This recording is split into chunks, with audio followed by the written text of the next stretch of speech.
Oke, sesuai dengan janji Ciku di Instagram, nanti di sini Ciku akan lebih memperdalam untuk masalah soal-soal dari hukum kedua Kirchhoff dan bagaimana tips dan triknya untuk membahas soal tersebut. Nah, sebelum masuk ke bagian tips dan triknya, kalian lihat dulu gambar yang di sebelah kiri ini. Di sini ada 3 gambar, tiga-tiganya beda. Sudah? Nah, mungkin kalian bingung, Bu, ini sebenarnya masuk ke hukum 2 Kirchhoff yang satu loop atau hukum 2 Kirchhoff yang 2 loop. Nah, caranya gampang. Kalau untuk gambar yang pertama langsung nampak ya, pasti ini adalah hukum 2 Kirchhoff yang satu loop karena satu kesatuan. Kalaupun nanti ada hambatan yang dirangkaikan secara paralel, tetap dia masih dalam hukum 2 Kirchhoff yang satu loop. Paham ya? Oke, next. Untuk yang gambar kedua. Nah, gambar kedua pun juga kalian mungkin masih udah tahu kalau ini adalah contoh dari hukum 2 Kirchhoff yang 2 loop. Apa bedanya? Nah, kalau untuk gambar pertama satu kesatuan, kalau gambar yang kedua dia ada pemisah di tengahnya. Jadi kalau ada pemisah di tengah, bisa jadi ya, bukan selalu, bisa jadi dia adalah termasuk hukum 2 Kirchhoff yang 2 loop. Paham ya? Oke, next. Gambar yang ketiga. Nah, untuk gambar yang ketiga, pasti kalian mengira ini adalah hukum 2 Kirchhoff yang 2 loop. Tapi ternyata gambar yang ketiga kita selesaikan dengan hukum 2 Kirchhoff yang satu loop. Dengan cara gimana? Nanti kita akan eksekusi soalnya bagaimana penggunaan contoh yang ketiga pada hukum 2 Kirchhoff yang satu loop. Kita masuk ke contoh soalnya. Oke, kita masuk ke contoh soal untuk hukum 2 Kirchhoff yang pada satu loop terlebih dahulu. Nah, untuk yang satu loop dia ada 2 tipe. Tipe yang pertama adalah yang dasar. Sudah, ini dasar ya. Kemudian yang tipe kedua sudah ada variasinya. Seperti ini gambarnya. Nanti gue tunjukkan. Oke, untuk yang pertama, biasanya soal untuk hukum 2 Kirchhoff pada satu loop adalah menentukan kuat arus sama menentukan tegangan tiap jalur. Nah, caranya adalah untuk yang nomor 1, kita tentukan dulu bagaimana arah arusnya. Nah, sesuai dengan aturan yang pernah Ibu bilang adalah bahwa kita gunakan saja simpelnya adalah arah arusnya searah jarum jam. Nah, sebenarnya ini arah arusnya terserah kalian, tapi nanti kalian bingung. Nanti pada saat ini bagaimana Bu arah arusnya? Jadi biar simpel saja kita gunakan arah arusnya adalah searah jarum jam. Nah, kita cari dulu I-nya dengan gunakan rumus yang sigma E tambah sigma I kali R akan sama dengan 0. Kita gunakan rumus yang itu ya. Oke, kita masuk ya. Sigma E berarti jumlah tegangannya. Nah, untuk menentukan jumlah tegangannya, berarti lihat tegangannya. Pertama kali dia kena ke kaki yang mana. Jadi kalau nanti kena ke kaki yang panjang, berarti dia akan bernilai positif tegangannya. Tapi kalau nanti dia kena ke kaki yang negatif atau kaki yang kecil, berarti nanti tegangannya akan bernilai negatif. Seperti itu ya anakku. Oke, berarti kita lihat di sini ada 4. Kena ke kaki yang panjang berarti tegangannya bernilai positif 4. Oke, berarti 4 ya. Lanjut. 6, kena kaki yang pendek berarti bernilai negatif 6. Pandai. Bisa ya. Lanjut. 4, positif atau negatif? Mantap. Berarti tambah 4. Bisa ya. Kita tambahkan dengan I kali. Nah, kalau untuk hukum pertama, hukum kedua Kirchhoff yang satu loop, berarti ini kuat arusnya sama. Karena dia berbentuk rangkaian seri. Oke? Kita kalikan dengan R-nya. R-nya jumlahkan saja. Berarti 2, kita tambahkan dengan 3, tambah 1, tambah 2, sama dengan 0. Bisa ya? Berarti ini 4 kurang 6, tambah 4, berarti hasilnya, oke, hasilnya 2. Kemudian kita tambahkan dengan 8. I kali 8 sama dengan 0. Bisa ya? Berarti nanti jadinya I sama dengan, atau kalau masih belum paham, I kali 8 sama dengan minus 2. Harus dipindahkan berarti berubah tandanya ya. Nah, maka nanti kita dapatkan bahwa I-nya sama dengan min 1/4 ampere. Nah, Bu, kenapa hasilnya jadinya minus? Sudah, padahal kita tadi buat adalah searah jarum jam. Oke, untuk hasilnya minus, nggak usah takut kalian. Minus itu hanya menunjukkan bahwa sebenarnya arah arusnya adalah berlawanan jarum jam. Jadi sebenarnya seperti yang Ibu bilang tadi, ini arah arusnya itu sebenarnya terserah kita. Tapi biar kalian nggak bingung, maka kita buat ketetapannya adalah searah jarum jam. Jadi kalau nanti kalian dapatkan minus, berarti arah arusnya berlawanan. Kalau nanti kalian dapat positif berarti arah arusnya searah. Itu aja, simple ya. Nah, lanjut kita masuk menentukan besar tegangan tiap jalurnya. Nah, oke, untuk mencari VAB, tegangan pada jalur AB. Berarti kita lihat jalur tersebut ada apa? Jalur tersebut di AB ada ada dua hambatan dan satu tegangan. Berarti kalau ada tegangan dan ada hambatan, mencari tegangannya kita gunakan rumusnya sigma E tambah sigma I kali R. Sama seperti di atas, tapi nggak ada sama dengan nolnya ya. Oke, next. Sigma E-nya berapa? Sigma E-nya adalah sesuai yang tadi. Aturannya masih sama seperti yang tadi. Berarti positif 4 ya. Kemudian kita tambahkan I-nya berapa? Min 1/4. Berarti buat min 1/4 dikali dengan R-nya. R-nya masih sama dijumlahkan 3 tambah 2, 5. Jangan sampai ke bawah. Karena hanya minta jalur AB saja. Saya berarti kali 5. Saya, maka nanti jawaban VAB akan sama dengan 11/4 volt. Seperti itu. Saya, itu untuk VAB-nya. Oke, sudah dapat VAB-nya, kita cari si VBC-nya ya. Nah, VBC sama ya, caranya seperti yang tadi. Berarti kita gunakan rumusnya adalah sigma E tambah, ya, kita buat dulu ya. Sigma E tambah sigma I kali R. Oke, kita buat ya. Sigma E-nya berapa di sini? Ya, 6. Tapi lihat, bertanda negatif. Berarti negatif 6. Oke, tambah min 1/4 dikali dengan 1. Bisa ya? Nah, kita buat, berarti berapa ini besar untuk si VBC-nya? Min 25/4 volt. Dapat ya untuk VBC-nya. Kita masuk untuk si VCD. Ya, kita masuk untuk si VCD. Sini ya. Buat VCD hanya ada si hambatan. Kalau hanya ada hambatan, kita gunakan rumus hukum Ohm yang I kali dengan R. Berarti langsung aja. Min 1/4 I-nya ya. R-nya berapa di CD? Iya, 2. Berarti jadinya min 1/2 volt. Bisa ya? Nah, yang terakhir adalah si VDA. Berarti kita buat VDA. Bagaimana mencari VDA-nya, Bu? Nah, lihat di DA ada siapa? Hanya ada tegangan. Berarti itulah besar tegangan di jalur tersebut. Berarti jawabannya berapa? Iya, positif 4 volt. Nah, selesai ya? Berarti coba kita jumlahkan 11/4. Nih, tambah min 25/4. Sudah? Tambah min 1/2. Tambah 4. Apakah hasilnya sama dengan 0? Hasilnya sama dengan 0 kan? Nah, kalau hasilnya sama dengan 0, berarti jawaban kita sudah tepat sesuai dengan konsep dari hukum kedua Kirchhoff. Seperti itu untuk contoh soal yang pertama. Paham ya? Oke, kita masuk ke contoh soal yang kedua, yang variasi dari hukum 2 Kirchhoff yang satu loop. Nah, ini sudah ada rangkaian paralel yang dimasukkan ke dalam rangkaian seri pada hukum 2 Kirchhoff yang satu loop. Nah, caranya gimana? Masih sama seperti yang dulu, bahwa diselesaikan dulu yang paling ribet. Berarti kalau rangkaian yang paling ribet otomatis yang sudah nampak ya, ada si 6, 2, dan 3. Ini diselesaikan dulu secara paralel. Kita selesaikan dulu ini secara paralel. Sudah? Berarti kalau kita selesaikan dia secara paralel, kita buat di sini 1/RP-nya sama dengan 1/6 tambah 1/2 tambah 1/3 ya. Berarti nanti dapat si RP-nya adalah sebesar 1 ohm. Sudah? Setelah dapat, maka nanti kita sudah tahu berapa besar I-nya. Nah, sama seperti yang tadi ya. Berarti kita buat dulu ini searah jarum jam. Oke, kalau searah jarum jam berarti kita gunakan rumusnya bahwa sigma E tambah sigma I kali R akan sama dengan 0 ya. Oke, kita buat dulu sigma E-nya. Dapat 5, positif atau negatif? Iya, negatif. Negatif 5. Lanjut, 2-nya positif atau negatif?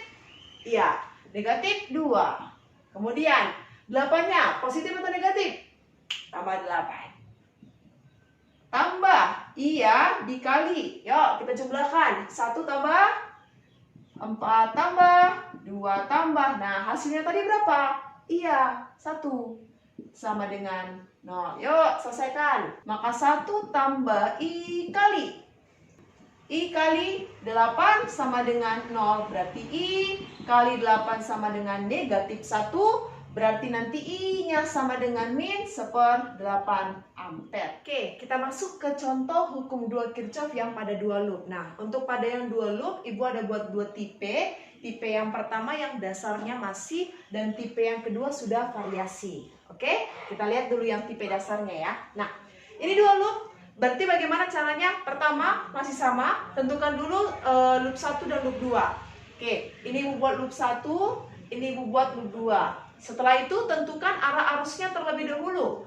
Maka yang loop 1 kita buat searah jarum jam, sedangkan loop 2 adalah berlawanan jarum jam. Setelah itu kita tentukanlah yang mana I1 dan yang mana I2 dan yang mana I3. Kita buat ya, yang I1, ini I1, ini I2, dan yang ke bawah adalah I3. Sebenarnya penentuan antara I1, I2, dan I3 itu bebas. Terserah kalian mau yang mana kita buat. Oke?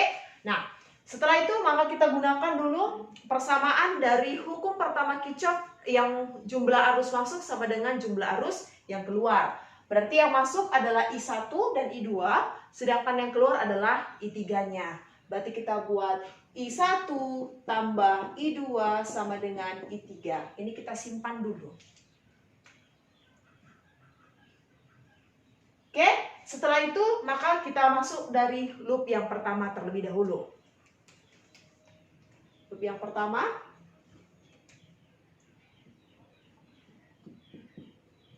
Oke, kita masuk loop yang pertama, berarti masukkan rumusnya yang sigma E tambah sigma I kali R sama dengan 0. Kita buat ya. Nah, sigma E pada si loop pertama hanya ada 1. Ingat, mungkin ada banyak yang belum tahu. Nah, loop yang pertama adalah milik yang bagian mana aja, Bu? Loop yang pertama milik bagian atas, bawah, dan kiri. Pokoknya sebelah kiri itu milik si loop pertama. Dan bagian tengahnya. Jangan lupa ya, bagian tengah, atas, bawah, dan kiri. Kemudian loop yang kedua nanti milik tengah, atas, bawah, dan kanan. Berarti tengah itu adalah milik loop 1 dan milik loop 2. Bisa ya? Oke, kita lanjut.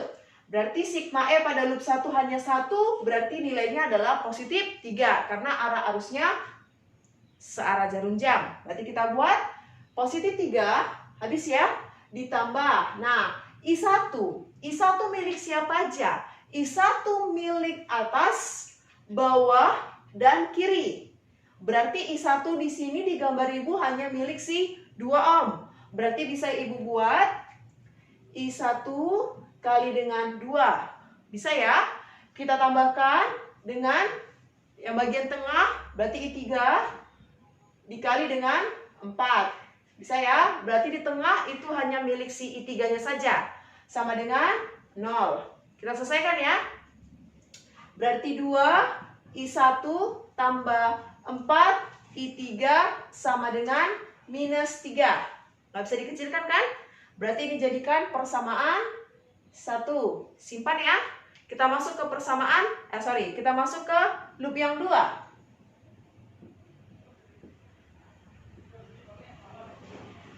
Oke, kita masuk loop 2, masih sama rumusnya. Sigma E tambah sigma I kali R sama dengan 0.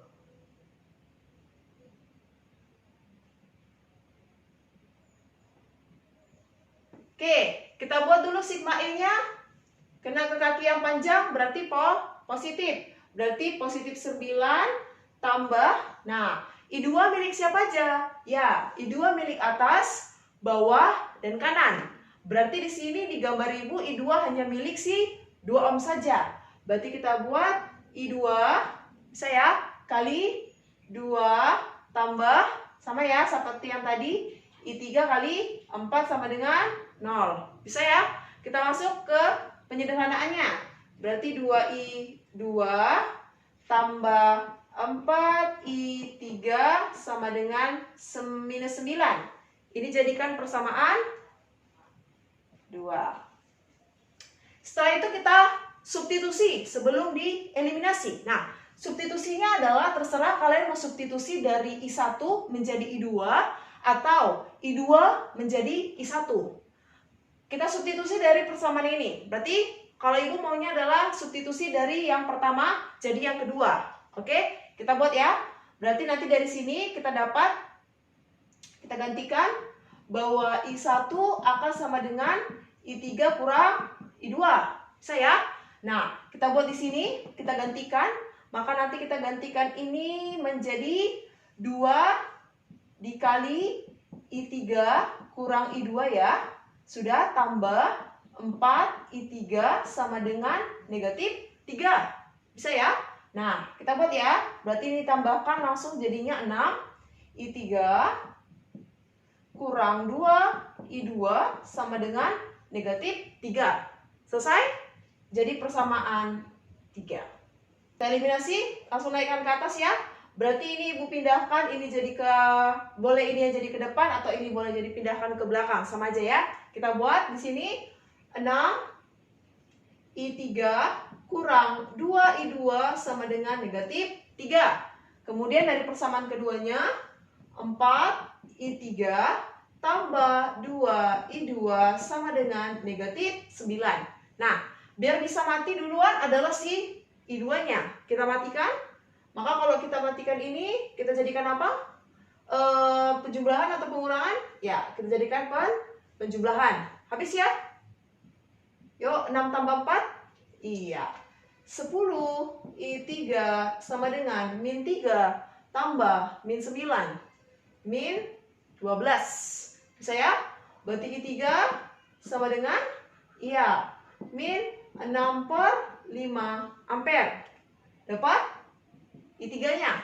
Setelah itu kalian substitusi terserah. Mau dari yang di sini, dari persamaan kedua, atau dari persamaan yang ketiga, ataupun bisa juga dari persamaan pertama. Kita buat aja dari persamaan kedua ya. Kita substitusikan I3-nya biar dapat I2-nya. Maka 2 I2 tambah 4 kali min 6/5 sama dengan min 9. Yuk, berarti berapa ini? 2 I2 sama dengan, yuk langsung aja. Berarti di sini jadinya min 21/5 ya. Oke, berarti I2-nya sama dengan min 21/10 ampere. Simpan ya. Nah, setelah itu dapat I3, dapat I2, berarti dapat I1. I1 di sini ya.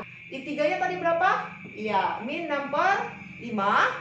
Kemudian kita kurangkan min 21/10. Berarti jadinya berapa ini? 9/10 ampere. Berarti dapat ya?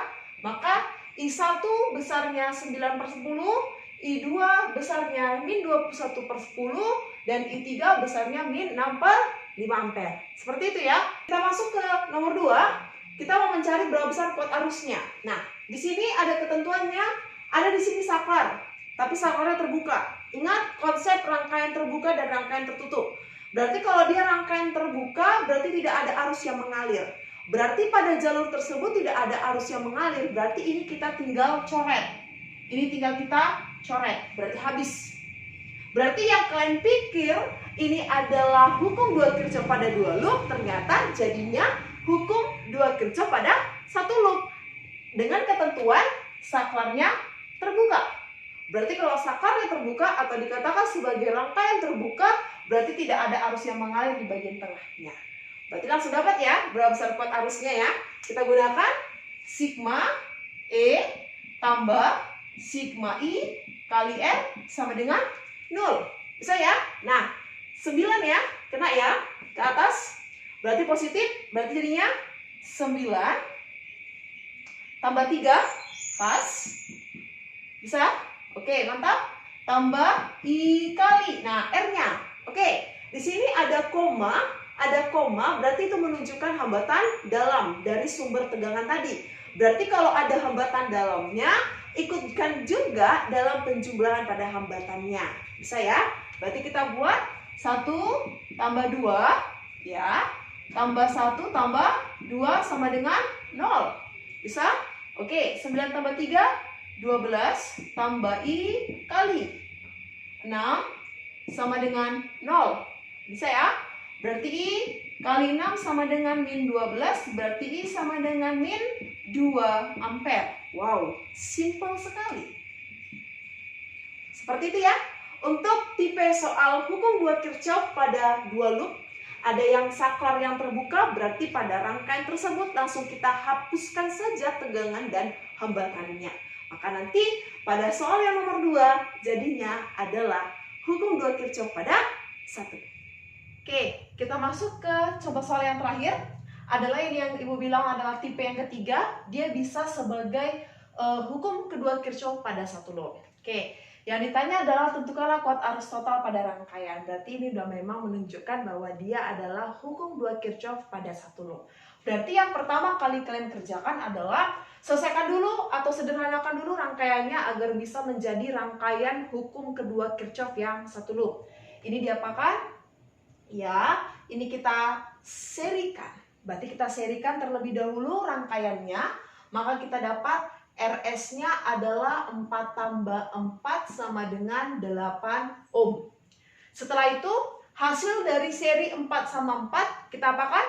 Iya, kita nanti paralelkan hasilnya.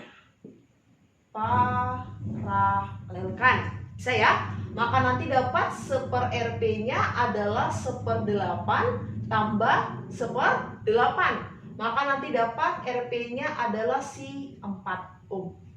Maka kalau sudah dapat 4 ohm, berarti nanti gambar rangkaiannya itu akan berubah seperti ini.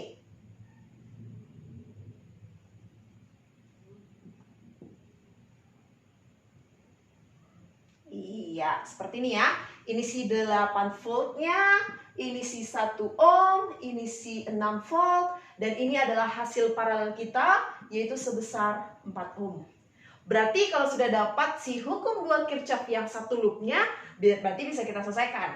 Ingat, ini searah jarum jam. Berarti kita selesaikan yuk.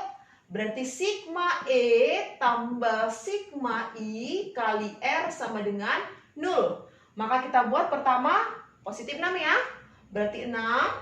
8-nya kena ke kaki yang kecil, berarti kurang 8 tambah I kali R-nya jumlahkan.